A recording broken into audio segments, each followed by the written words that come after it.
দেবে চিনি না, আপনারা জড়িয়ে পড়ছেন বুঝতে পারছেন, এটাও হতে পারে। যে আল্লাহ দরবারে শুকরিয়া আদায় করেন যে আমার আল্লাহ পাক আপনাকে আমাকে বড় নিয়ামতের জায়গায় বসিয়েছেন। এমন একটা জায়গায় আল্লাহ আপনাকে আমাকে বসিয়েছেন যে জায়গায় আমরা যদি চুপ করেও বসে থাকি আমাদের জীবনে ছোট ছোট গুনাহগুলোকে আল্লাহ এমনিতেই মাফ করতে থাকে। জোরে বলুন সুবহানাল্লাহ, জোরে বলেন সুবহানাল্লাহ। যে আল্লাহ দরবারে আরো শুকরিয়া আদায় করেন যে আমার আল্লাহ পাক আপনাকে আমাকে এমন একটা জায়গায় বসিয়েছেন যে জায়গায় বসে আমরা একবার যদি খালেস দিলে আল্লাহ দরবারে তওবাতুন নসুহা করে নিতে পারি, আমাদের জীবনে যে সমস্ত বড় বড় অর্থাৎ কাবীরা কাবীরা গুনাহ আছে ওই গুনাহগুলোকে আল্লাহ মাফ করে দেয়। জোরে বলুন সুবহানাল্লাহ। যে আল্লাহ দরবারে আরো শুকরিয়া আদায় করেন যে আমার আল্লাহ পাক আপনাকে আমাকে এমন একটা জায়গায় বসিয়েছে যে জায়গায় আমরা যখন হেঁটে হেঁটে আসছিলাম আমাদের প্রত্যেকটা কদমে কদমে আমার আল্লাহ 10টা করে গুনাহ মাফ করছিল, 10টা করে আমল নামায় নেকি লিখছিল, আর 10টা করে আমাদের মাকামকে আমার আল্লাহ বাড়িয়ে দিচ্ছিল। জোরে বলুন সুবহানাল্লাহ। যে আল্লাহ দরবারে কি শুকরিয়া আদায় করব আমরা।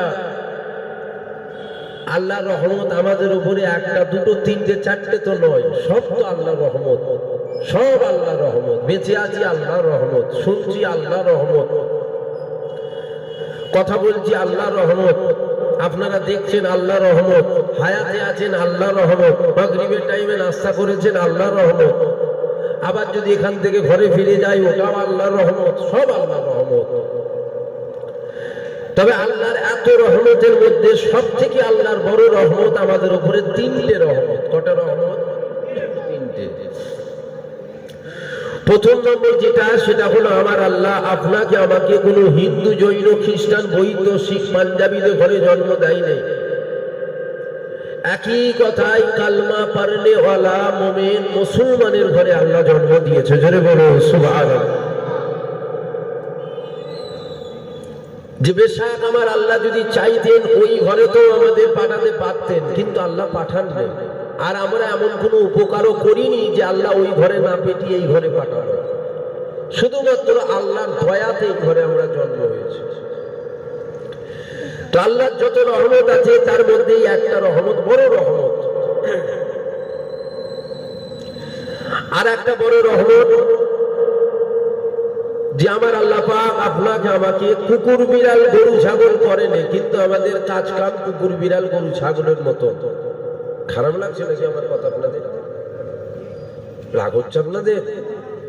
এখন বাবা মুরিদানরা হুজুর আর হুজুররা মুরিদ, কথা বুঝলেন না? এইসব কথা বললে কিছু মানুষের রাগ হয়, দেখেছো কিরকম করে করে কথা বলছে। ওই হুজুরটাই ছিল এরকম তো বলেন না। যেটা বাস্তব যেটা সত্য সেটা তো বলতে হবে। ও গায়ে লাগলেও কি করার আছে? আপনার গায়ে লাগছে বলে শরিয়াতের আইন তো আলাদা হয়ে যাবে না রে বাবা। না বলবেন কেন এই কথা বলছেন? আমি এই জন্য বলছি, কুকুর বিড়াল গরু ছাগল ওরা ওদের ডিউটি পালন করছে, আমরা মানুষ মানুষের ডিউটি পালন করছি না। কেননা 18,000 মাখলুকাত আল্লাহ তসবিতে ব্যস্ত, আমরা বড় নেমো খারাপ যে আমরা আল্লাহ তসবি করি না। তবে আমার আল্লাহ আপনাকে আমাকে কুকুর বিড়াল করেনি, আমার আল্লাহ আপনাকে আমাকে আশরাফুল মাখলুকাত সৃষ্টির সেরা মানুষ করে দুনিয়ায় পাঠিয়েছে। জোরে বলুন সুবহানাল্লাহ। মানুষ হবার উপযুক্ত নয়, তারপরেও আল্লাহ দয়া করে আমাদের মানুষ করেছেন। এই যে মানুষ হলাম এটাও কিন্তু আল্লাহর একটা বড় রহমত। আর একটা বড় রহমত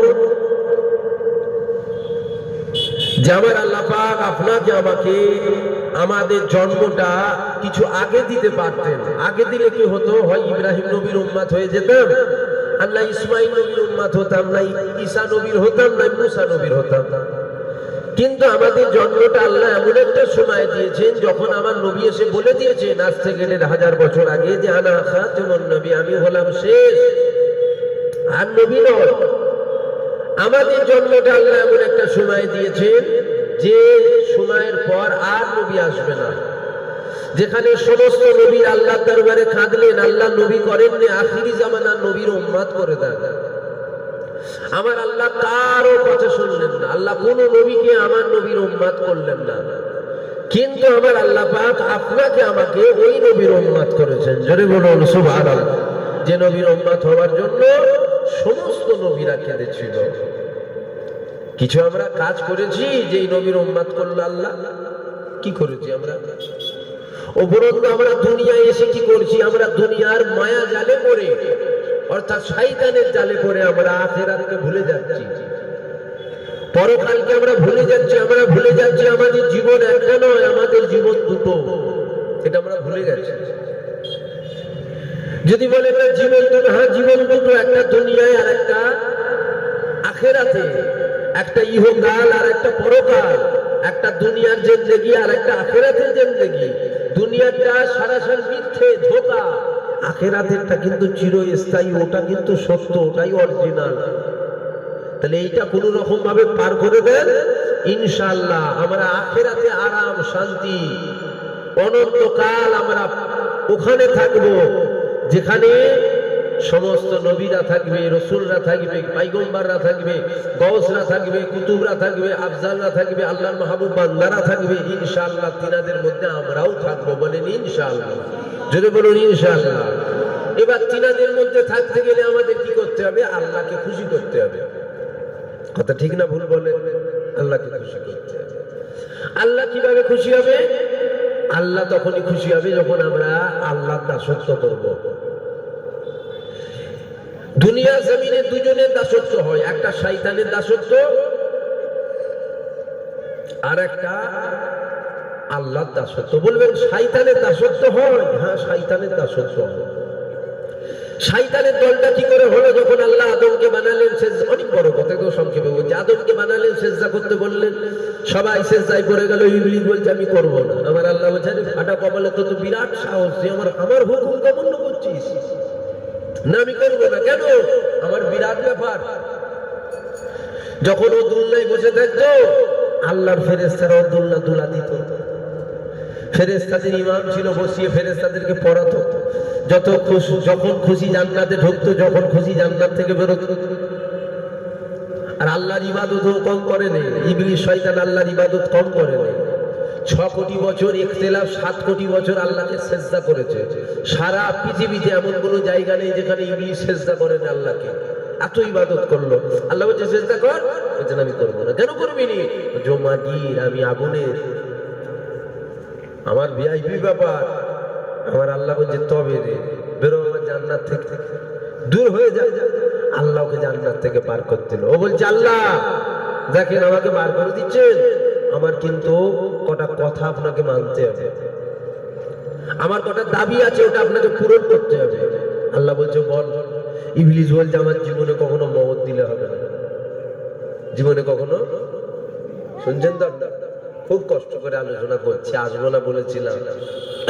কমিটির ভাইরাও জেদ ধরেছে। আর ইমাম সাহেব, আপনাদের ইমাম সাহেব তো, ইমাম সাহেব বলছে আসেন, যতক্ষণ পারেন বলবেন। কেন বুঝতেই পারছেন ঠান্ডা লেগে সব জাম হয়ে গেছে, লক হয়ে গেছে। জান ভালো তো জাহান ভালো, জান খারাপ তো সব খারাপ। ঠিক না ভুল বললেন? তারপরেও আমি আলোচনা করছি, আপনাদের মনোযোগ আছে তো? একটু শোনেন মনোযোগ। তো ইবলিস বলছেন যে আল্লাহ আমার কখনো মওত দিলে হবে না। আল্লাহ বলছে দিয়েছি, যা। ইবলিসের মওত নাই। কতদিন? যতদিন দুনিয়া জমিনে একটা মানুষ থাকবে, ইবলিস ততক্ষণ মরবে না।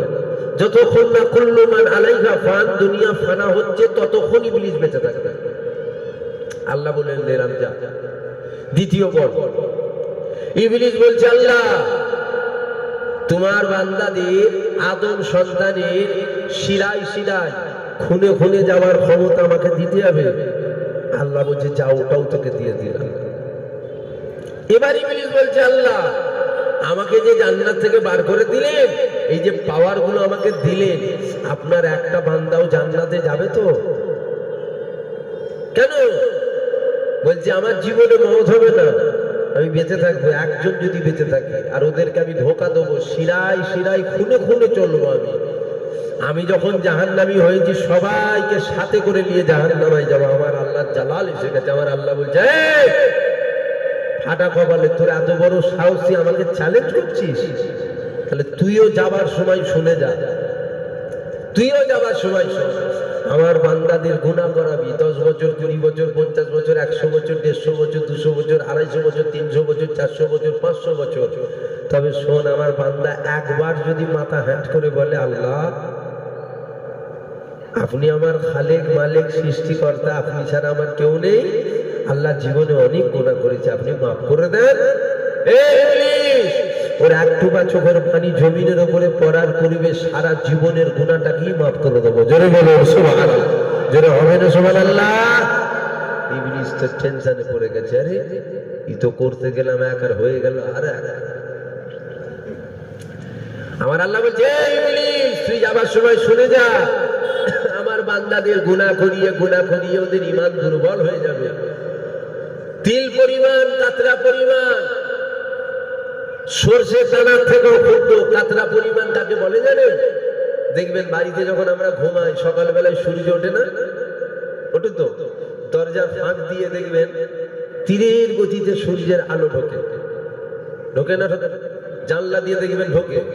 এখন ওই আলোটাই তাকিয়ে দেখবেন যেন কিছু উড়ছে, ভালো করে দেখবেন কিছু উঠছে। আপনি হাতে করে ধরবেন, ধরে কাছে নিয়ে আসবেন, দেখবেন কিছু নেই, কিন্তু কিছু উঠছে। আবার ধরবেন, কাছে নিয়ে আসবেন, খুলবেন, কিছু নেই। কিতাবে আসছে কাতরা পরিমাণ ওটা, তিল পরিমাণ ওই রকম। আমার আল্লাহ বলছে, ওই রকমও যদি ঈমান থাকে, আমি একদিন না একদিন আমার ওই বান্দাকে জান্নাত দেবো। জোরে বলুন সুবহানাল্লাহ।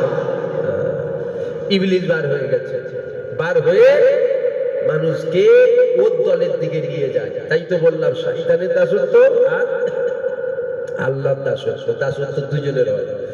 শয়তানের দাসত্ব যদি আপনি করেন, আপনার কোনো অভাব হবে না। শয়তানের দাসত্ব যদি করেন, আপনার খানাও কোনো অভাব হবে না, টাকা পয়সার অভাব হবে না। কেন অভাব হবে না? আপনি যখন আল্লাহর দাসত্ব করবেন, আল্লাহকে খুশি করতে চাইবেন, তখন আমার আল্লাহ আপনার পরীক্ষাটা নেবে না নেবে? বলুন। তখন আমার আল্লাহ কি করবে? 4 দিন খাসির গোশত খাওয়াবে, আবার 6 দিন কিন্তু আলু ভর্তা ডাল খাওয়াবে। আরে বাবা, পরীক্ষা ছাড়া পার হওয়া যায়? আলু ভর্তা ডাল খাওয়াবে কেন? আমার বান্দা খেয়ে সবর করলো, না খেয়ে সবর করে নাকি দেখে? ভালো মন্দ খেয়ে শুধুই আদায় করলো, আবার একটু ডাল ভাত খেয়ে সবর করে নাকি দেখি? আমাদের তো মাথা গরম রে বাবা, প্রত্যেকদিন যদি গরুর গোশ হয় আর একদিন ডাল ভাত বাসন ছুড়ে ফেলে দিবে, হয় না? আপনি যখন শয়তানের দাসত্ব করবেন, তখন কিন্তু আলু ছানা ডালের কোনো গল্পই আসবে না, প্রত্যেকদিন খাসির গোশের বিরিয়ানি খাবে। এমনটা হবে কেন? এই জন্য এমনটা হবে, মুমিনদের জন্য দুনিয়া জেলখানা, কাফেরদের জন্য দুনিয়া জান্নাত। আপনি যখন বলবেন আমি মুমিন, তখন তো কষ্ট হবে না বাবা। আপনি বলবেন আমি মুমিন, আমি কষ্ট সহ্য করবো না, এটা কি করে হয়? আমার কথা বুঝছেন তো আপনারা? আসুন আল্লাহর দাসত্ব করো। আল্লাহর দাসত্বটা কি? নামাজ পড়তে হবে, রোজা রাখতে হবে, হক হালালে থাকতে হবে, লোকের উপরে জুলুম করা যাবে না, লোকের মাল ঝেড়ে খাওয়া যাবে না, বাপ মায়ের খেদমত করতে হবে, যেগুলো শরিয়াতের মধ্যে আছে সেগুলো আমাদের করতে হবে। এবার পবিত্র কোরআন শরীফের মধ্যে আসছে, বান্দা সালাত আদায় করো, সালাত কায়েম করো, নামাজ কায়েম করো। আমি আপনাদের কাছে জিজ্ঞাসা করছি, নামাজ যে কায়েম করব, কোরআন শরীফে আছে, এখন ওই নামাজটা আমি যে কায়েম করব, এই স্টাইলটা আল্লাহ বলেছে কিভাবে কায়েম করবে তোমরা? কথা বুঝছেন কি আমার? এই যে নামাজ তো আদায় করবো আমরা, কিন্তু নামাজটা কিভাবে আদায় করবো, ওটা কি কোরআন শরীফে আছে? কোরআন শরীফে ওটা নাই। কোথায় দাঁড়াবেন, কখন রুকুতে যাবেন, কখন সেজদায় যাবেন, কোথায় সুবহান রাব্বিয়াল আলা পড়বেন, কোথায় আত্তাহিয়াত করবেন, কোথায় সুবহান রাব্বিয়াল আযীম করবেন, এগুলো কিন্তু কোরআন শরীফে নাই। তাহলে এগুলো আমাদেরকে শিখিয়েছেন, এগুলো আমাদের দিন দুনিয়ার বাদশা হাবিবুল্লাহ ওই কোরআন শরীফের সাথে আল্লাহ যিনাকে পাঠিয়েছেন, আকায়ে নামদার, তাজেদারে মদিনা, দুলহায়ে মদিনা, প্যারা নাম মুহাম্মদ রাসূলুল্লাহ সাল্লাল্লাহু আলাইহি ওয়াসাল্লাম, আমার নবী আমাদেরকে শিখিয়েছে। শুধু নামাজ নয়, আপনি যা কিছু করবেন সব নবী থেকে শিক্ষা নিতে হবে। কেন? নবী আমাদের জন্য মডেল। কোরআন শরীফ আমাদের জন্য এসেছে। কোরআন শরীফের আগে কিছু কম বেশি আসমানি কিতাব এসেছে 103টে। যেগুলো নাম আমরা জানি না, আমাদের জন্য যেটা মানতে হবে, তাওরাত মানলে হবে না, ইনজিল মানলে হবে না, জাব্বুর মানলে হবে না, আমাদের জন্য যেটা মানতে হবে, আমাদের জন্য যেটা সিলেবাস, আমাদের জন্য কি সিলেবাস? পবিত্র কালামুল্লাহ, কোরআন শরীফ। এবার ওই কোরআন শরীফের মধ্যে আছে আল্লাহর দাসত্ব কি। এবার কোরআন শরীফ আমাদের ঘরে ঘরে আছে। কোরআন শরীফ যদি আমরা হাতে নিয়ে বলি যে আল্লাহর কোরআন বলো, আমি আল্লাহর দাসত্ব করব, কিভাবে দাসত্ব করব? আল্লাহর দাসত্বটা কি? কোরআন শরীফ কি আমাদের সাথে কথা বলবে? কথা বলবে কোরআন শরীফ? কথা বলবে না। এবার যদি বলেন কোরআন শরীফ কথা বলবে না, তো কি হয়েছে? আমি নিজে পড়বো, নিজে পড়ে নিজে ব্যাখ্যা করবো, অবশ্যই আপনি গুমরাহির দিকে যাবেন 100%। পরকালে আপনাকে জাহান্নামে যেতে হবে। কেন? কোরআন শরীফ নিজে পড়ে ব্যাখ্যা করা যায় না। কেন ব্যাখ্যা করা যাবে না? আমাদের এখানে প্রাইমারি স্কুল আছে, আবার কলেজ আছে। কলেজের প্রফেসরের ভাষা, ভঙ্গিমা, বলা, স্টাইল, উচ্চারণ, যেটা প্রাইমারি স্কুলের টিচারের দ্বারাই বোঝাটা কিন্তু খুব টাফ, খুব কষ্টকর হয়ে দাঁড়ায়। কেন? দুটোই তো শিক্ষক, বুঝা কেন টাফ হয়ে যায়? এই জন্য বুঝা টাফ হয়ে যায়। কলেজের প্রফেসর যিনি, তিনি উচ্চ শিক্ষায় শিক্ষিত। প্রাইমারি স্কুলের হেডমাস্টারের থেকেও কলেজের প্রফেসর বেশি শিক্ষিত। তাহলে কলেজের প্রফেসরের ভাষা, ভঙ্গিমা যদি প্রাইমারি স্কুলের টিচার না বুঝতে পারে, আমরা তো বান্দা, খালেকের কথা বুঝবো কি করে? আমার কথা বুঝছেন? আমরা তো বান্দা, আমরা বান্দা হয়ে মওলার কথা বুঝতে পারবেন, আল্লাহর কথা বুঝে যাবেন। অথচ যদি বান্দা হয়ে আল্লাহর কথা বুঝে যেতেন, তাহলে নবী রাসূল পয়গম্বরদেরকে আমার আল্লাহ পাঠাবার কোনো প্রয়োজন ছিল না। কেন? আল্লাহ আসমানি কিতাব পাঠিয়ে দিতেন, বান্দা থেকে বুঝে যেত তো না। আমার আল্লাহ যখনই আসমানি কিতাব পাঠিয়েছে, আসমানি কিতাবের সাথে একটা করে নবী রাসূল পয়গম্বর পাঠিয়েছে। কেন পাঠিয়েছে? ওই নবী রাসূল পয়গম্বররা এসে আসমানি কিতাবে আমার আল্লাহ কি বুঝাতে চাইছে, মানুষকে কি মেসেজ দিতে চাইছে, ওটা নবী রাসূল পয়গম্বররা আমাদেরকে বুঝিয়েছেন। কোরআন শরীফের সাথে আল্লাহ যিনাকে পাঠিয়েছেন, যিনার নাম নবী মুহাম্মদ রাসূলুল্লাহ সাল্লাল্লাহু আলাইহি ওয়াসাল্লাম। নবীকে আল্লাহ পাঠিয়েছেন কোরআন শরীফকে বুঝাবার জন্য। এবার পবিত্র কালামুল্লাহর মধ্যে আল্লাহ পাক জানিয়ে দিয়েছে, এ যুবকেরা, আল্লাহ পাকের দাসত্বটা কি? আল্লাহ পাকের দাসত্বটা নবী যেটা আদেশ করেছে মেনে নাও, আর নবী যেটা নিষেধ করেছে ওটাকে ছেড়ে দাও। এই দুটো যদি আমরা করে নিতে পারি, আমরা প্রকৃত পক্ষে আল্লাহ দাসত্ব করা হয়ে যাবে। একটা, দুটো, তিনটে, চারটে নয়, সব। নবী যেগুলো আদেশ করেছে সব মানতে হবে, আর নবী যেগুলোকে নিষেধ করেছে সব ছাড়তে হবে। দুটো ছাড়বো, দুটো ধরবো করলে হবে না, সব ছেড়ে দিতে হবে।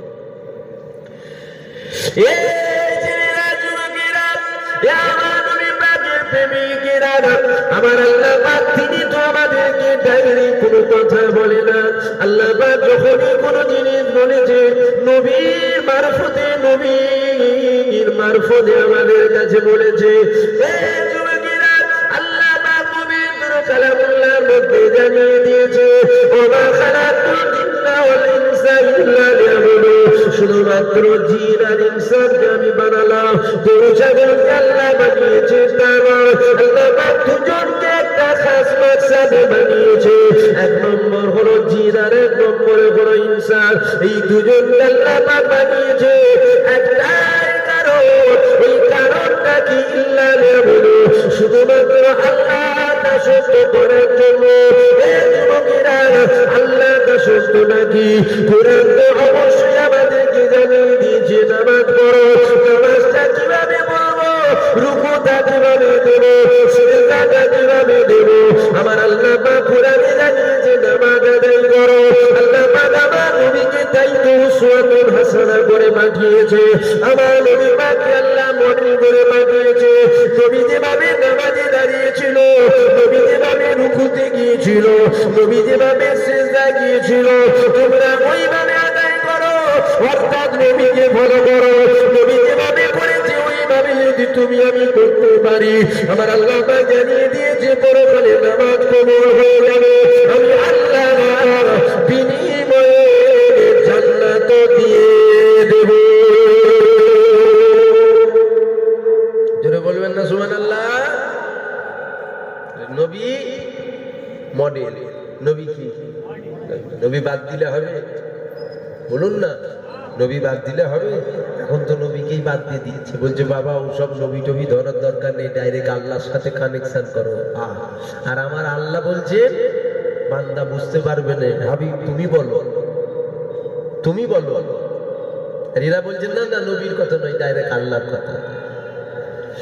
এ ছেলেরা, যুবকেরা, এ আমার নবী পাকের প্রেমিকেরা, এ আমার জামানার মুজাদ্দিদ আবু বকর সিদ্দিকী অনুসারী অনুগামী মুরিদেরা, আসল নবীকে চেনো, আসল তারা নবীকে কি নিয়ামত করেছে দেখো।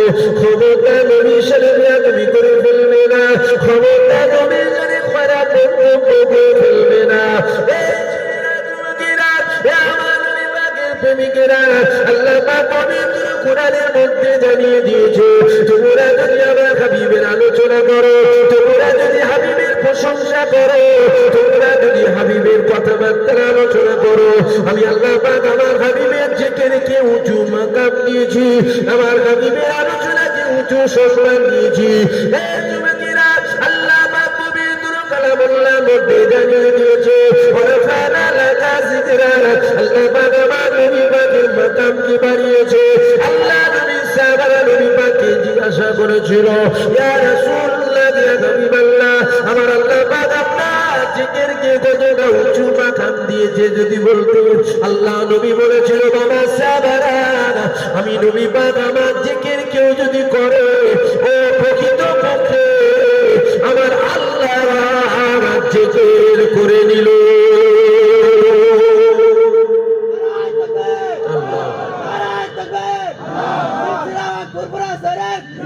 কার আলোচনা হচ্ছে? কার আলোচনা হচ্ছে বলুন? শুনছেন তো? কার আলোচনা হচ্ছে? নবীর আলোচনা। আল্লাহর খাতায় কি উঠছে? বান্দা আল্লাহ আল্লাহ করছে। যেটা বলবেন না সুবহানাল্লাহ? নবী বাদ দিলে হবে? নবী বাদ দিলে গৌসুল আজম তো জান্নাতে যেতে পারবে না। নবী বাদ দিলে পৃথিবীর একটা ওলি দরবেশ গৌস কুতুব আফজাল কেউ জান্নাতে যাবে না, আর নবী থাকলে সব জান্নাতে যাবে। জোরে বলুন সুবহানাল্লাহ।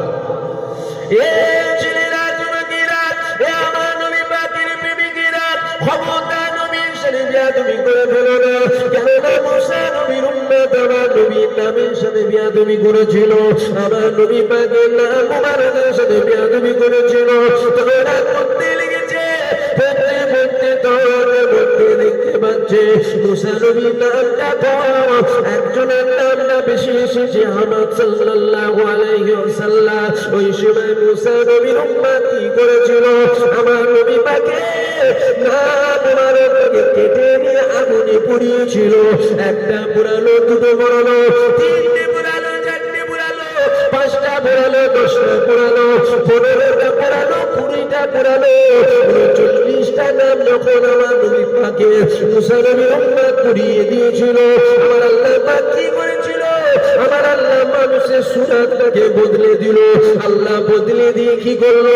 পরকেল ঘোষণা করে দিল।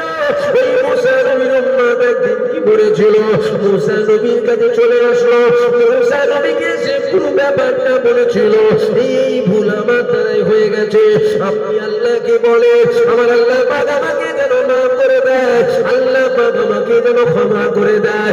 এই ছেলেরা, যুবকেরা, আমার নবী পাকের প্রেমিকেরা, ওই সময় নবী মুসা চলে গেল তুর মারে, আল্লাহকে বলতে লেগে গেল, আল্লাহ পাক মাফ করে দেন, ক্ষমা করে দেন, মাফ করে দেন, আমার আল্লাহ ভুল করে ফেলেছে। আমার আল্লাহ জানিয়ে দিয়েছিল, মুসা আমি তোমাকে বানাতাম না, আমার দোস্তকে যদি না বানাতাম, এ মুসা আমি জমিন বানাতাম না যদি তোমাকে না বানাতাম। এ মুসা আসমান বানাতাম না যদি তোমাকে না বানাতাম, জান্নাত বানাতাম না যদি তোমাকে না বানাতাম, জিবরাইলকে বানাতাম না যদি আমার হাবিবকে না বানাতাম। অর্থাৎ আমার আল্লাহ পাক বলতে চাইছে, মুসা তোমার জন্য আমি আহমদকে বানাইনি, আহমদের জন্য মুসা তোমাকে বানিয়েছি। এই ছেলেরা, যুবকেরা, আল্লাহ বলছে আমার দোস্তর জন্য কুল কায়নাতকে আমি বানিয়েছি। ও আমার হাবিবের সাথে বেয়াদবি করেছে, আমার হাবিবের নাম মুবারকের সাথে গুস্তাখি করেছে, মাফ হবে না, মাফ মাফ হবে না। চলে যাও, তোমার উম্মতকে গিয়ে জানিয়ে দাও কোনো মাফের রাস্তা নাই। এ মুসা, তবে একটা রাস্তা রয়েছে, আমার হাবিবুল্লাহ যদি মাফ করে দেয় আমি আল্লাহ মাফ করে দেব। আমার হাবিব যদি মাফ করে, বলুন বলুন, তবে মাফ হবে, তার আগে কি অন্যায় করেছো? শুনছেন তো আপনারা, কি অন্যায় করেছে? আমার নাম, আমার নবীর নাম মুবারকে শানে বিয়াদবি করেছে। উম্মাতটা কোন নবী? মুসা নবী। এটা বুঝার বিষয়। মুসা নবীর উম্মাত আমার নবীর নামের সাথে বিয়াদবি করলো। কেন বিয়াদবিটা করলো? ও কিন্তু আর এক নবীর প্রেমে বিয়াদবি করেছে। কেন করলো? দেখছে আমার নবীর নাম কম, ইনি তো আমার নবী নয়, আমার নবী তো মুসা, আমার নবীর নাম কম। এই রাগে আমার নবীর নামের সাথে বিয়াদবি করে। প্রেম কিন্তু আরেক নবীকেও করছে, যেমন বিয়াদবি করে ফেলেছে আরেক নবীর সাথে, কিন্তু মহব্বতে করেছে। আল্লাহ সুরাতটাকেই বদলে দিয়েছে। মুসাজি বলছে আল্লাহ মাফ করে দেন, উম্মাত বোঝে না, ভুল করে ফেলেছে। আল্লাহ বলছে মুসা চলে যাও, চলে যাও। কেন? কোনো মাফ হবে কেন? হবে না? তোমাকেও বানাতাম না যদি আমার দোস্তকে না বানাতাম। জোরে বলুন সুবহানাল্লাহ। ও এমন একজনের সাথে বিয়াদবি করেছে জিনার জন্য কুলো কায়নাত হবে না। তবে আমার দোস্ত যদি মাফ করে, আমার দোস্ত যদি মাফ করে তবেই মাফ হবে, তার আগে কোনো মাফের রাস্তা নেই। নবী মুসা চলে আসলো, উম্মাদকে বলে দিল। উম্মাদ বলছে হুজুর কোনো রাস্তা নেই। বলছে কোনো রাস্তা নেই, তবে খুশির খবর একটা আছে। কি? আল্লাহ বলেছেন আমার দোস্ত যদি মাফ করে, অর্থাৎ তুমি বেঁচে থাকবে, মরবে না যতক্ষণ না আখিরি জামানার নবীর উম্মাত আসছে, উপরন্তু ওনার সাথে তোমার দেখাও হবে। জোরে বলবেন না সুবহানাল্লাহ। আল্লাহ কি বলেছেন? আমার হাবিব যদি মাফ করে, অর্থাৎ তুমি বেঁচে থাকবে। কখন? যখন আমার দোস্ত, আল্লাহর দোস্ত যতক্ষণ না আসছে, আর তিনার সাথে তোমার দেখাও হবে। হুজুরের সাথে বিয়াদবি করবেন না, সব করবেন, সব করবেন, হুজুরের সাথে বিয়াদবি করে ফেলবেন না, কেন সব বরবাদ হয়ে যাবে। এ ছেলেরা, যুবকেরা, এ আমার নবী পাকের প্রেমিকেরা, কেন নামাজ তো সবাই করে, নবীকে কজন ভালোবাসে, রোজা তো সবাই রাখে, নবীকে কতজন মহব্বত করে। যদি বলেন না সবাই মহব্বত করে, সবাই মহব্বত করে না, সবাই মহব্বত করে না। কেননা সমাজে এক শ্রেণীর আলেম বার হয়েছে, যারা কিনা যখনই হজ করে তখনই বলে আল্লাহ পাক কোরআনের মধ্যে জানিয়ে দিয়েছে কুলিন নামানা বাসারুম মিসলুকুম। এ যুবকেরা, আল্লাহ কোরআনে কি জানিয়েছে? আল্লাহ পাক কোরআনে জানিয়ে দিয়েছে কুলিন নামানা বাসারুম মিসলুকুম। নবী পাক জানিয়ে দিয়েছে আল্লাহ পাক আমাকে তোমাদের মতনই একটা মানুষ করে পাঠিয়েছিল। এ ছেলেরা, যুবকেরা, এই অসমাজে হয় যদি বলেন অষ্টার মধ্যে খারাপিটা কি আছে? না না, বিরাট বড় খারাপি আছে। কি খারাপি আছে? শোনো, নবী পাক মানুষ ঠিকই কথা, কিন্তু আমাদের মতো নবী মানুষ নয়। কি বলছে? আমাদের মতো? আপনাদের এরকম হয়ে গেছে নাকি? দিলে দিলে ঢুকে গেছে নাকি নবী আমাদের মতো নিতে পারবে? কেন হবে না? কোরআনে আছে তো আমাদের মতো নবী মানুষ। এ ছেলেরা, যুবকেরা, অবশ্যই কোরআনে আছে, কিন্তু এই কোরআন শরীফটা ব্যাখ্যাটা তোমার মুখ থেকে আমি নেবো না, আমি নবীর কাছ থেকে নেবো, সাহাবা ওয়াজুদের কাছ থেকে নেবো। নবী পাক মানুষ ঠিকই কথা, আমাদের মতো মানুষ নয়। এই যুবকেরা, যদি বলেন কেন আমাদের মতো নয়? আমাদের হাত ছিল আল্লাহ নবীরও হাত ছিল, আমাদের পা ছিল নবীরও পা ছিল, আমাদের জামান রয়েছে নবীরও জামান ছিল, আমাদের কান হয়েছে নবীরও কান ছিল, আমাদের চোখ রয়েছে নবীরও চোখ ছিল। আমাদের মতনই নবী মানুষ, নবী মানুষ ঠিকই কথা, কিন্তু আমাদের মতো মানুষ নয়। যদি বলেন কেন নয়? আমাদের যা আছে নবীরও তাই রয়েছে। সবাই শুনে রেখে দাও, নবী পাক মানুষ, বেশাক মানুষ, তাই মানুষের হাত পা চোখ কান নাক মুখ থাকবে, এটা একটা কমন ব্যাপার। মানুষের কটা পা হয়? কথা বলুন, কথা বলুন। শুনতে অসুবিধা হচ্ছে আপনাদের? আমি তো বলেছিল নিয়ে আসবো, আমাকে জোর করে নিয়ে এসছে। আলোচনা কি আপনারা বুঝতে পারছেন না নাকি? আমি যে মানুষের কটা পা হয়? দুটো, চারটে নয় তো। মানুষের খাসিয়াত আছে, যে মানুষ হবে তার দুটো পা হবে, যে মানুষ হবে তার দুটো হাত হবে, যে মানুষ হবে তার দুটো চোখ হবে, যে মানুষ হবে তার বলার ক্ষমতা থাকবে, যে মানুষ হবে তার দুটো কান থাকবে। ঠিক হবে? ঠিক তো? তাই তো নবী পাক মানুষ মানুষ মাত্র হাত পা চোখ কান নাক মুখ থাকবে, এটা একটা কমন ব্যাপার। তবে এই দেখে আমাদের মতো করে ফেলো না। প্রত্যেকটা মানুষের খাপ বেরোয়, প্রত্যেকটা মানুষের পাসিনা বাইর হয়। আল্লাহ নবীরও ঘাম বাইর তো, আমাদের ঘাম থেকে দুর্গন্ধ বাইর হয়। আল্লাহ নবীর ঘাম থেকে দুর্গন্ধ নয়, আমার নবী পাকের ঘাম থেকে এমন একটা খুশবু বাইর তো, যে খুশবুটা আতরে পাওয়া যেত না। হুজুরের শরীর থেকে যে পাসিনা বেরোয়, ঘাম আমাদেরও বেরোয় তো, খুশবু বেরোয়। আর হুজুরের থেকে এমন খুশবু বেরোতো, কোনো আতরে খুশবু পাওয়া যেত না। জোরে বলুন সুবহানাল্লাহ। আমাদের মতো লাখো লাখো নামাজি, দাড়িওয়ালা, টুপিওয়ালা, জুব্বাওয়ালার এই আকীদা হয়ে গেছে। তুমি আমাদের মতো জান্নাতে যাবে মনে হচ্ছে তো নাকি? দেখা যাবে কে জান্নাতে যায় আর কে যায় না। ছেলেরা, যুবকেরা, আমরা মানুষ, নবীও মানুষ। আমাদের হাত রয়েছে, নবীরও হাত ছিল। আমাদের সাদা দাগল আছে, নবীরও সাদা দাগল ছিল। আল্লাহ নবী সাদা দাগল দিয়ে ডুবা সূর্যকে ইশারা করেছিল। ওই সূর্যটা পুরো আসমানে উঠে গিয়েছিল। আমার নবী সাদা দাগলটা দিয়ে কি করেছিল? আসমানের চাঁদের দিকে ইশারা করেছিল। আসমানের চাঁদটা দুটুকরো হয়ে গিয়েছিল। আমাদের দাগ দিয়ে হবে? হ্যাঁ হ্যাঁ, হয়ে যাবে। হবে না? হবে না? শোনেন না, সবাই মিলে যে একবার দেখি, আবার ইশারা করে দেখাই যাক না রে বাবা। লোক পাগল বলে হাতটা ঢিলে হয়ে গেছে মনে হচ্ছে। চাঁদ দুটুকরো হয়, পাগল কোথায় গেলে? আচ্ছা, দুটুকরো করতে হবে, দাগ করে দেবো, ছোট ছোট দাগ, হালকা দাগ লাগাবো। হবে? কোন মুখ নিয়ে বলি নবী আমাদের মতন, আমাদের মতন। হুজুর ইশারা করেছে, চাঁদ দুটুকরো হয়ে গেছে। আল্লাহ বলছে, কি করছেন হাবিব? আমার নবী বলছে, আল্লাহ ক্ষমতা দিয়েছেন আপনি, আমি একটু প্রয়োগ করে দেখলাম। দিয়েছেন তো আপনি ক্ষমতা। কে ক্ষমতা দিয়েছে? হুজুরের ক্ষমতা নেই চাঁদ দুটুকরো করা। ভালো করে শোনেন, ওয়াজ বুঝতে হবে বাবা, আমরা বুঝি না বলেই দশা। চাঁদ দুটুকরো করার মালিক কে? আল্লাহ। কিন্তু কার ইশারায় করেছে? হুজুরের ইশারায়। হুজুর চাঁদ কেন? যদি আসমান ইশারা করে দিত, আসমানটাই তো টুকরো হয়ে যেত। যদি বলুন সুবহানাল্লাহ। কেন? হুজুরের ইশারায় আল্লাহ কখনো ফিরাই না। হুজুরের ইশারা আল্লাহ কখনো ফিরিয়ে দেয় না।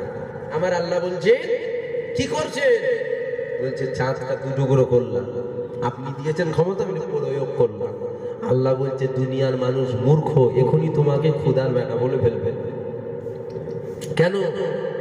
কেন? আমি নবী পাঠিয়েছিলাম, ঈসা নবী। আল্লাহ বলছেন, আমি নবী পাঠিয়েছিলাম, ঈসা নবী। খ্রিস্টানেরা ঈসা নবীকে কি বলেছিল? খোদার বেটা। আমি নবী পাঠিয়েছিলাম, উজায়ের নবী। ইহুদিরা, ইহুদি সম্প্রদায়ের মানুষেরা উজায়ের নবীকে বলেছিল খোদার বেটা। আপনি যা করছেন, এখনই তো মানুষ বলে দেবে খোদার বেটা, নাউজুবিল্লাহ। কেন? জাদু জমিনে চলে। আপনি জমিনে যেটা করবেন, আপনি জমিনে যেটাই করুন, আপনাকে জাদুকর মানুষ বলতে পারে। কেন? জাদুটা জমিনে চলে। এখন আপনি ইশারা করছেন, আসমানে আসমান দুটুকরো হয়ে যাচ্ছে। আপনি ইশারা করছেন, তারাকে ডান দিক যাচ্ছে, বাঁ দিক যাচ্ছে। মানুষ যদি দেখে ফেলে, আরে মূর্খ তো এরা। কুলিন্নামা আনা বাসারুম মিসলুকুম, এই আয়াতের ব্যাখ্যা আমি আপনার কাছ থেকে নেবনি। আপনি কে? আপনার কাছ থেকে আমাকে আয়াতের ব্যাখ্যা নিতে হবে? আমি নবীর কাছ থেকে নেব, সাহাবা হুজুরদের কাছ থেকে নেব। ঠিক না বেটি? আপনি কি? আপনার কাছ থেকে আমাকে কোরআন বুঝতে হবে। আমি নবীর কাছ থেকে বুঝবো, সাহাবা হুজুরদের কাছ থেকে বুঝবো। ঠিক না বেটি? কেন? আবু জেহেল যখন নবীর কাছে এসেছিল, হাতের মুঠোর ভেতরে জানেন তো পাথর নিয়ে আসলো, মুহাম্মদ বলো কি আছে? আল্লাহ নবী বলছে, আমি কেন বলবো? যেটা আছে ওটাই যদি বলে দেয়। দেখে কিছু মানুষ আছে জানে, জানার পরেও অন্যায় করে, করে না করে? আবু জেহেলদের তখন বুঝে নেওয়া দরকার ছিল, যখন বলেছিল নবী আমি কেন বলবো, যেটা আছে, যেটা আছে মানে কিছু আছে, কথা বুঝছেন? আবু জেহেল নবীর কাছে গিয়ে বলছে বলো মুহাম্মদ হাতের ভেতরে কি আছে? আল্লাহ নবী বলছে আমি কেন বলবো, যেটা আছে। এটাও তো হতে পারতো, আবু জেহেল খালি হাতে নবীর কাছে গেছে, কি বলছে বলো মুহাম্মদ কি আছে। কারণ নবী যদি বলে দেয় কিছু আছে, ও খুলে দেখা তো দেখো কিছু নেই। আবু জেহেলের আসার উদ্দেশ্য অ্যাকচুয়ালি আমার নবীকে বেওয়াসতি করার জন্য, ঠিক না? ঠিক। তাহলে আবু জেহেল এসে বলছে বলো মুহাম্মদ কি আছে। এখন নবী বলছে আমি কেন বলবো, যেটা আছে। ওই যদি বলে তখনই ওর উচিত ছিল তওবা করে হাত ধরে কলমা পড়ে নেওয়া। কেন? দেখে নিয়েছে। কেন দেখে নিয়েছে? মানে কুছ হ্যায় আল্লাহ, তাই তো নবী বলছে যেটা আছে। এখন পাথর সাক্ষী দিতে লেগে গেছে। আবু জেহেল বলছে আরে বিরাট বড় জাদুকর তো। বলেন নাউজুবিল্লাহ, জোরে বলবেন না নাউজুবিল্লাহ। এখন যদি সবাই দেখে তুমি ইশারা করছো চাঁদ দুটুকরো হয়ে যাচ্ছে, তাহলে মানুষ কি বলবে তোমাকে? জাদু তো দুনিয়ায় চলে, আসমানে তো জাদু চলে না, তুমি ইশারা করছো দুটুকরো হয়ে যাচ্ছে। হিন্দুস্তানের জমিনে যখন খাজা মঈনুদ্দিন হুজুর এসেছিল, জঙ্গল দিয়ে হেঁটে যাচ্ছে, 40 জন মানুষ বসে আগুন জ্বালিয়ে আগুনের উপাসনা করছে। খাজা মঈনুদ্দিন হুজুর কি করছো? বলছে আমরা আগুনের উপাসনা করছি। খাজা মঈনুদ্দিন হুজুর বলছে কতদিন করছো? বলছে 40 বছর। কেন করছো? বলছে মরার পর পাপ করলে নাকি আগুনে যেতে হয়, আমরা আমাদের দেবতাকে খুশি করছি, যদি দেবতা খুশি হয়ে যায় তাহলে আর আগুনে যেতে হবে না। খাজা মঈনুদ্দিন হুজুর। তো খাজা মঈনুদ্দিন কতদিন? বলছে 40 বছর। খাজা মঈনুদ্দিন হুজুর বলছেন 40 বছর যখন করছো সম্পর্ক একটু হলেও হয়েছে না হয়নি? আমি যদি এই গ্রামে একদিন, দুদিন, 3 দিন, 1 বছরই, বছরে একবার, পরস্পর 10 বছর যদি এই গ্রামে জলসায় আসি, আপনাদের সাথে একটা আমার সম্পর্ক হবে না? হবে না? হয়ে যাবে তো। একটা মানুষের সাথে 2 ঘন্টা একটা মানুষ যদি বসে থাকে, তারপরে একটা সম্পর্ক হয়ে যায়, ঠিক না? ঠিক। খাজা মঈনুদ্দিন হুজুর বলছে 40 বছর যখন করছো তাহলে তো নিশ্চয়ই সম্পর্ক হয়ে গেছে, বাবা হাত খাতাও না। বলছে না না, পুড়ে যাবে। কি বলছে? যেটা বলুন, খাজা মঈনুদ্দিন হুজুর না না, পুড়বে না। 40 বছর যখন খেদমত করছো নিশ্চয়ই সম্পর্ক হয়ে গেছে, হাতটা দাও। বলছে না না, পুড়ে যাবে। খাজা মঈনুদ্দিন হুজুর বলছে তাহলে কি করছো 40 বছর ধরে? আমার কথা বুঝছেন তো না? খাজা মঈনুদ্দিন কি করছো তাহলে 40 বছর ধরে? হাত পুড়ে যাবে। 40 বছর তাহলে বেকার করলে। খাজা মঈনুদ্দিন হুজুর বলছে হাত দাও না, পুড়বে না। বলছে না না, পুড়ে যাবে। খাজা মঈনুদ্দিন হুজুর আরে আগুনের ক্ষমতা নেই ও পুরাবার, হাত দাও। আগুনের ক্ষমতা আছে পুরাবার? আমরা হয়তো অনেকে মনে মনে করছি কি খাজা মঈনুদ্দিন কি বলছেন, আগুনের ক্ষমতা নেই পুরাবার, হাত দিলেই তো পুড়ে যায়। হাত দিলেই তো পড়ে, আগুনে হাত দিলে পড়ে না? হাত দিলে। খাজা মঈনুদ্দিন আগুনের ক্ষমতা নেই পুরাবার, আগুনের ক্ষমতা আছে পুরাবার। যদি আগুনের ক্ষমতা থাকতো পুরাবার, তাহলে ইব্রাহিম নবীকে যখন আগুনে ফেলা হয়েছিল পুড়ে যেত। ইব্রাহিম নবীকে যখন আগুনে ফেলতে যাচ্ছে, ফেরেশতা জিবরাইল এসে বলছে ধরে নেব। বলে ইব্রাহিম নবী বলছে জিবরাইল শোনো, আমার আল্লাহ কানা নয়, আমি যে আল্লাহকে মানি ওই আল্লাহ কানা নয়, আল্লাহ দেখছে। আল্লাহ যদি আমাকে আগুনে পুড়িয়ে খুশি হয়, আমি ইব্রাহিম পুড়ে খুশি নই? আমি পুড়ে খুশি। আগুনে ফেলা হয়েছিল, জিবরাইল ধরে নেই, পুড়ে গেছিল নাকি? তাহলে পুরাবার ক্ষমতা আগুনের নেই। তাই খাজা মঈনুদ্দিন হুজুর বলছে আগুনের ক্ষমতা নেই, পুরাবার হাত দে। 40 জন তখন বলছে তুমি যখন বলছে আগুনের ক্ষমতা নেই পুরাবার, তুমি হাতটা দাও। শুনছেন তো? এখন খাজা মঈনুদ্দিন হুজুর বলছে আরে আমি মঈনুদ্দিন, আমার হাত তো দূরের কথা, আমার জুতোকে পুরাবার ক্ষমতা আগুনের নেই। যেন বলবেন না সুবহান, দিল খুলে বলবেন না সুবহানাল্লাহ। খাজা মঈনুদ্দিন হুজুর জানে আমার জুতোকে পুরাবার ক্ষমতা রাখে না, আমার হাত কি দিতে হবে আমাকে? এ কথা শুনে 40 জন চমকে গেছে। আরে আগুনের সাথে কাঠের সম্পর্ক নেই? হ্যাঁ, খুব খুশি হয়ে যায়। আগুন কিছু হোক না, কাঠ পেলে কিন্তু ওর ঈদ হয়, খুব খুশি। তখন তো এরকম জুতো নয়, কাঠের জুতো, খড়ম। খাজা মঈনুদ্দিন ছুঁড়ে দিয়েছে আগুনে। 40 জন দেখছে আরে আগুন জ্বলছে তো ঠিকই কথা, জুতোতে তো আগুন লাগছে না। চলে বলবেন না সুবহানাল্লাহ। আগুন জ্বলছে, জুতোতে আগুন লাগছে। 40 জন বলছে আরে আমরা তো এতদিন ভুল দেবতার উপাসনা করছিলাম, অরিজিনাল দেবতা তো এটা। কোনটা? খাজা মঈনুদ্দিন হুজুর বুঝতে পারছেন? বলছে আমরা এতদিন ভুল দেবতার উপাসনা করছিলাম, কেন অরিজিনাল দেবতা তো এটা, ইনি খুশি হন মানে আগুন আর পোড়াতে পারবে না। বলে নওজুবিল্লাহ। হ্যাঁ, মূর্খ তো, মূর্খ তো। দেখছে রে জুতো পুড়ছে না আগুনে, আগুনে যা দিয়ে তাই পুড়ে যায়, জুতো পুড়তে যায় না। 40 জন খাজা মঈনুদ্দিন হুজুরকে গোল করে ঘিরে ধরেছে, ঘিরে ধরে খাজা মঈনুদ্দিন হুজুরের উপাসনা শুরু করেছে। খাজা মঈনুদ্দিন তওবা তওবা আস্তাগফিরুল্লাহ, লা হাওলা ওয়ালা কুওয়াতা ইল্লা বিল্লাহ। যিনি তোমাকেও বানিয়েছে আমাকেও বানিয়েছে, দাসত্ব যদি করতে হয় এক আল্লাহর দাসত্ব করো। জোরে বলুন সুবহানাল্লাহ। 40 জন খাজা মঈনুদ্দিন হুজুরের হাতে হাত দিয়ে কলমা পড়ে মুসলমান হয়ে গেল। খাজা মঈনুদ্দিন হুজুর বলছে এবার হাতটা ঢুকাতো দেখি আগুনে। 40 জন কলমা পড়ে নিয়েছে। কি পড়ে নিয়েছে? কলমা পড়ে নিয়েছে। খাজা মঈনুদ্দিন হুজুর এবার হাতটা দিত, বলছে পুড়ে যাবে। খাজা মঈনুদ্দিন হুজুর না, পুড়বে না। হাত দাও। না না হুজুর পুড়ে যাবে। খাজা মঈনুদ্দিন আগুনের ক্ষমতা নেই পুরাবার, তোমরা যদি দিল থেকে আল্লাহকে মেনে থাকো হাত ধরো। 40 জন একসাথে হাত ধরলো, খাজা মঈনুদ্দিন হুজুরের জুতো বার করলো। 40 জনের মধ্যে একটা কারো হাতের পশম পর্যন্ত আগুনে পড়ে দেয়। জোরে বলুন সুবহানাল্লাহ। বলার উদ্দেশ্যই কথাটা, সমাজের মানুষ তো মূর্খ, তাই আল্লাহ কোরআনে বলেছে কুলিন্নামা আনা বাশারুম মিসলুকুম, বলো আমি তোমাদের মতন মানুষ। কিছু মুনাফিক কি করছে, এই আয়াতের ব্যাখ্যা উল্টো পাল্টা মানুষের কাছে করে নবীকে হম করে দিতে চাইছে। নবী তো মানুষ, আমাদের মতো মানুষ, ঠিকই কথা, আমাদের মতো নয়। আমাদের মতো নবী, আমাদের মতো। এ ছেলেরা, যুবকেরা, এ আমার নবী পাকের প্রেমিকেরা, আল্লাহ পাক আমার নবীর কত শুনবে, কত ইজ্জত, কত মাকাম দিয়েছে দেখে। আহারে আমার নবী পাকের কত মাকাম। এ যুবকেরা, সমাজে সবার আমার নবী পাকের মাকামটা কিন্তু বলে না। কেন সবাই নবীর মাকাম বলে না? সবাই যদি নবী পাকের মাকাম বলবে, তাহলে শয়তানের দাসত্ব করবে কারা? এ ছেলেরা, যুবকেরা, যেমন আলেমরা প্রথম জান্নাতে যাবে, আবার এই সমস্ত আলেমরাই প্রথম কিন্তু জাহান্নামে যাবে। আলেম দুই প্রকার, এক শ্রেণীর আলেম কিন্তু জান্নাতি, আবার এক শ্রেণীর আলেম কিন্তু জাহান্নামী। এই যুবকেরা, এই আলেম তো সবাই, কিন্তু সব আলেম তো জান্নাতি নয়। কেন এক শ্রেণীর আলেম আল্লাহ দাসত্ব শিখায়, নবীর প্রেম শিখায়। আমার এক শ্রেণীর আলেম ঘুরিয়ে ফিরিয়ে আমাদেরকে শয়তানের রাস্তাতে নিয়ে যায়। এই যুবকেরা, আমার নবী পাকের প্রেমিকেরা, আবু জেহেল তো কি হয়েছে? আবু জেহেলের থেকেও বাড়া মানুষ দুনিয়াতে আছে। ইবলিস শয়তানের থেকেও মানুষ, শয়তানকে বড় ভয়ঙ্কর। কেননা ইবলিস শয়তান আমাদেরকে ধোঁকা দিতে পারবে না। মানুষ শয়তান তুমি মাথায় দিয়ে মুখে দাঁড়িয়ে রেখে বড় জুব্বা পরে ধোঁকা দেবে। ছেলেরা, যুবকেরা, ইবলিস যদি এসে বলে নবী পাককে মানা যাবে না, তাহলে আমরা ইবলিসের কথা কেউ শুনবো না। উপরন্তু জুতো নিয়ে মারবো।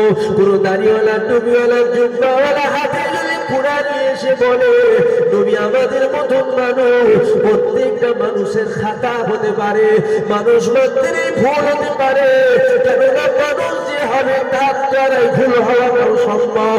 আমার নবী পাক মানুষ, অর্থাৎ নবী দ্বারাতে ভুল হওয়াটা সম্ভব। এই যুবকেরা, কোনো দাড়িওয়ালা, টুপিওয়ালা, জুব্বাওয়ালা হাতে কুরআন রেখে যদি বলে, এটা সবাই যদি না মানে 100-র মধ্যে 70% মানুষ মেনে নেবে, কেননা হাতে কুরআন আছে। এই ছেলেরা, যুবকেরা, ঈমান লুটবে যারা, তারা হাতে করে গীতা রামায়ণ নিয়ে আসবে না। ঈমানটা যারাই লুটবে, তারা হাতে করে পবিত্র কালামুল্লাহ কুরআন শরীফটা নিয়ে আসবে। কেননা হযরতে আলী হুজুরের বিরুদ্ধে একটা দল বেরিয়েছিল, যেই দলটার নাম ছিল খারিজি দল। যারা হযরতে আলীকে বলেছিল, ও হযরতে আলী, তোমার কথা মানি না, আল্লাহ পাকের কুরআনের কথা মানি। এই যুবকেরা, একবার ভেবে দেখুন, কথাটা নিশ্চয় যেন মনে হয় ভালো। আলীর কথা মানে না, আল্লাহর কথা মানে। হযরতে আলী হুজুর বলতে, তাহলে কি আমরা আল্লাহর কথা মানি না? আমরা যেটা বলছি শরিয়াতের বাইরে বলছি নাকি? এই যুবকেরা, খারিজি দল বেরিয়েছিল, এরা জান্নাতে যাবে না, জাহান্নামে যাবে। দাড়িওয়ালা, জুম্মাওয়ালা, এদের দ্বারাই কিন্তু ইসলামের বড় বড় ক্ষতি হয়েছে। কেননা ইসলামে যখনই কথা হয়েছে, কোন হিন্দু ক্ষতি করতে আসেনি, বাপ পারবেও না। কোন জৈন আসেনি, বৈদ্য আসেনি, শিখ আসেনি, পাঞ্জাবি আসেনি, ঈশা আসেনি। ইসলামের ক্ষতি যখন হয়েছে, ওই দাড়িওয়ালা, টুপিওয়ালা, জুম্মাওয়ালা নামের আগে মোহাম্মদ মুনাফিকদের দ্বারাই কিন্তু ক্ষতি হয়েছে। ভুল হয়ে যাচ্ছে নাকি আবার? এই ছেলেরা, যুবকেরা, দেখবেন সমাজে এক শ্রেণীর আলিম রয়েছে, তারা যখনই ওয়াজ করে তখনই তারা বলতে লাগে, ইয়া রাসূলুল্লাহ, বরাকাতে দান, আল্লাহ নবীকে দাঁড়িয়ে দাঁড়িয়ে সালাম দেওয়া যাবে না। এই যুবকেরা, মানুষ যখন মারা যায় তখন তার কবর হয়ে যায়। নবী পাক আমাদের মতন মানুষ, তাহলে নবী পাকের ওটা রওজা নয়, ওটা কবর। বলবেন না নাউজুবিল্লাহ? জোরে বলবেন না নাউজুবিল্লাহ? কি বলছেন, বাদ দিয়ে দেবো? এই অষ্টা বাদ দিয়ে দেবো? বাদ দিতে বললে অসুবিধা, বাদ দিতে কি হয়েছে রে বাবা? কিন্তু এই ওয়াজ করছি কেন? যাতে আমাদের ঈমান আকীদা ঠিক থাকে। দুনিয়া তো একসাথে আছি, আল্লাহর জান্নাতেও একসাথে থাকবো, বলেন ইনশাআল্লাহ। ওই জন্যই ওয়াজ করছি আমরা। আনা সাগরের পানি উল্টাই চলে, আর কত শুনবেন? দাদা হুজুর বাংলাদেশে ওয়াজ করতে যে ফুঁক মেরেছে, বোতল ফেটে গেছে, আর কত শুনবেন? শোনাটা গুনাহ বলছি, ঈমান হারা হয়ে শুনে লাভ আছে? তা ভুল বলছি? আল্লাহ নবী ১,৫০০ বছর আগে কি বলেছে জানেন না? আল্লাহ নবী বলেছেন, আখিরি জামানায় ঈমান সামটাতে সামটাতে, অর্থাৎ গুটাতে গুটাতে, ঈমান গুটাতে গুটাতে ঈমানটা মদিনায় এসে আশ্রয় পাবে। মানে সারা পৃথিবীর মানুষ বেঈমান হয়ে যাবে।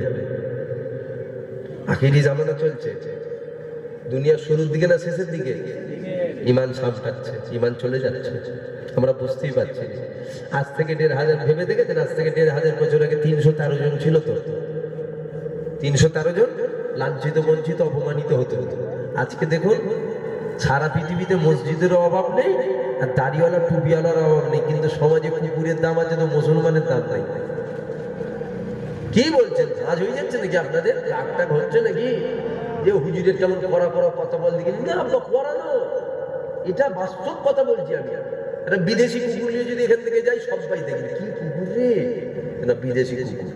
আর একটা দাড়িওয়ালা, টুপিওয়ালা, জুব্বাওয়ালা লোক যখন বাজার দিয়ে হেঁটে যায়, ১০ জন থেকে গাল দেয়, তাই না? দেয় না? সবাই কি ভালো বলে? দাড়ি দেখলেই তো মানুষ গাল পাচ্ছে। কেন গাল পারে? দায়ী কারা? আমরা নিজেরা। কেন? আমরা ইসলাম থেকে দূরে সরে গেছি। মুখে বড় দাড়ি, মাথায় টুপি, বড় জুব্বা, কিন্তু আমাদের ভাষায় এত নোংরা ভাষা, সমাজের মানুষ দেখলে গালে গাল। কি গো, বলা ভুল হয়ে যাচ্ছে? নামের আগে মোহাম্মদ, নামের আগে মোহাম্মদ। আমরা বলি আমরা নবীর অনুসারী, আমরা নবীর উম্মত, কিন্তু আমাদের আখলাক, চরিত্র, কথাবার্তা, আখলাক, ব্যবহার দেখলে সমাজের মানুষ গাল দেয়। তাই মুসলমান ছেলেটা কেমন করতে দেয়? আর তোমার আখলাক চরিত্র যদি নবীকে মেনে, নবী যেমন ভাবে বলেছে ওইভাবে যদি হতো, লাখো লাখো নয়, কোটি কোটি মানুষ তোমার হাত দিয়ে কলমা পড়ে মুসলমান হয়ে যেত। জোরে বলুন সুবহানাল্লাহ। দেখো শিক্ষালিত, দেখো মোহাম্মদের আশিক যাচ্ছে, দেখো ইসলামের অনুসারী যাচ্ছে, দেখো নবীর প্রেমিক যাচ্ছে, দেখো। কিন্তু আজ দেখলে তো কথা বলেন, আজ দেখলে গাল পারে। কেন বলেন তো? এর জন্য দায়ী আমরা নিজেরা। কিন্তু কেন লোককে দায়ী করবেন? কেন লোকের নামে দোষ দেবেন? দোষ তো আমাদের মধ্যে। বলা ভুল হচ্ছে না তোমার?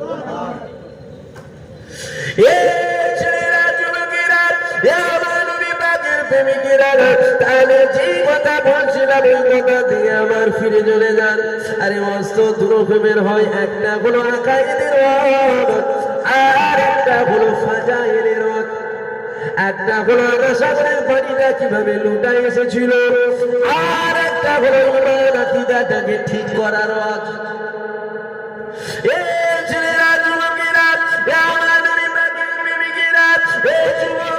বাপেরা, মায়েরা, বোনেরা, দুনিয়াটা শুরুর দিকে নয়, দুনিয়াটা তো শেষের দিকে। এখন নতুন নতুন গল্প করবে, খবরদার ওগুলো দেখে মগ্ন হয়ে যাবেন না। কেননা আমার নবী পাক জানিয়ে দিয়েছে, আখিরি জামানায় আমার উম্মতেরা ৭৩টা দলে বিভক্ত হয়ে যাবে। ৭২ দল যাবে জাহান্নামায়, একটা দল যাবে জান্নাতে, দুটো দল জান্নাতে যাবে না, একটা দল জান্নাতে যাবে। কটা যাবে? দুটো যাবে। নবী বলেছে একটা, দুটো হবে না, 72 যাবে জাহান্নামে। এ যুবকেরা, 72 কি টুপি থাকবে না, 72 কি দাড়ি থাকবে না, 72 কি জুব্বা থাকবে না, 72 কি কুরআন বলবে না, না না, কুরআন বলবে, দাড়ি থাকবে, টুপি থাকবে, জুব্বা থাকবে, শরিয়াত থাকবে, নামের আগে মুহাম্মদ থাকবে, নামাজ থাকবে, রোজা থাকবে, হজ থাকবে, যাকাত থাকবে, সব তাদের মধ্যে থাকবে, কিন্তু আল্লাহ নবীর বলিদানের হাইয়া থাকবে না, অর্থাৎ আদব থাকবে না। সমাজের এরকম মানুষ আছে না? নাই? বড় নামাজি দেখবেন নবীর সামনে পুরো আদবের সাথে কথা বলে না, নবীর সামনে কথা যেন আম ভাবে বলছে। এ যুবকেরা, তাদের মুখে কখনো এই ওয়াজ শোনা যায় না আল্লাহ নবীকে সাহাবা হুজুররা রুয়াইনা বলে ডাকতো। মক্কা জমিনে রুয়াইনা শব্দটার একটা ক্ষেত্রে ব্যবহার করা হতো, এমন করে যারা মেজদুম্বা চড়াতো রাখে যারা, তাদেরকে মক্কার বেঈমান বেদিনরা রুয়াইনা বলতো। এই রুয়াইনা শব্দটা দুটো ক্ষেত্রে ব্যবহার করা হতো। একটা হলো ইয়া রাসূলুল্লাহ আমার দিকে দেখো, ইয়া রাসূলুল্লাহ আমার দিকে তাকান, ইয়া রাসূলুল্লাহ আমার দিকে তাকান, তারা আমার নবীকে রুয়াইনা বলতো। সাহাবা হুজুরদের নিয়তটা ভালো ছিল, তবে তখনকার মক্কার বেঈমান বেদিনরা যখন রুয়াইনা শব্দটা বলতো, এমন করে তারা আমার নবীকে রাসূল বুঝাতে চাইতো। এই যুবকেরা, আল্লাহ পাক কুরআনে জানিয়ে দিল রুয়াইনা নয়, রুয়াইনা নয়, রুয়াইনা নয়, বলা উনজুরনা, আজকে আর রুয়াইনা বলে ডাকা যাবে না। এই যুবকেরা, আমার আল্লাহ নবীর কোন সম্মান বানিয়েছে দেখো, কেননা তুইজ্জু মান তাসা ওয়া তুযিল্লু মান তাসা, বেইজ্জতির মালিক আমার আল্লাহ, আর বেইজ্জতির মালিক আমার আল্লাহ। এই যুবকেরা, কারো সম্মান বাড়াতে গেলে তার থেকে বড় হওয়া লাগবে। আমার নবী পাকের থেকে বড় পৃথিবীতে কেউ নয় যে নবী সম্মানকে বাড়াবে। নবী থেকে বড় একজন আছে, তিনি অন্য কেউ নয়, তিনি বলেন আমার আল্লাহ। আমার আল্লাহ তো সম্মান বাড়াচ্ছে। এই যুবকেরা, এই ওয়াজগুলো সমাজে করা হয় না। আল্লাহ নবী যখন মসজিদে নববীর মধ্যে বসে যেত, সাহাবা হুজুররা নবীকে ঘিরে নিয়ে বসে যেত। এমন সময় নবী মা যখন থুতু মুবারক করে ফেলবে, থুতু ফেলবে, এই যুবকেরা, সাহাবা হুজুরদের মধ্যে একটা রেসারেসি হয়ে যেত। সাহাবা হুজুররা কি করতো? হাতগুলোকে পেতে নিয়ে আল্লাহ নবীর সামনে চলে আসতো। ইয়া রাসূলুল্লাহ আমার হাতে থুতু ফেলে, ইয়া রাসূলুল্লাহ আমার হাতে থুতু ফেলে, ইয়া রাসূলুল্লাহ আমার হাতে থুতু ফেলে। আল্লাহ নবী থুতু মারও ফেলে দিত। সাহাবা হুজুররা থুতুটাকে নিয়ে ভাগ করে নিত, চেহারা মোবারকে লাগিয়ে নিত। একদিন নয়, দুদিন নয়, 4 দিন নয়, 5 দিন নয়, 6 দিন নয়, কয়েক সপ্তাহ পর্যন্ত সাহাবা হুজুরদের শরীর থেকে মিষ্টি আম্বারের চেয়েও বেশি খুশবু বাইর হতো।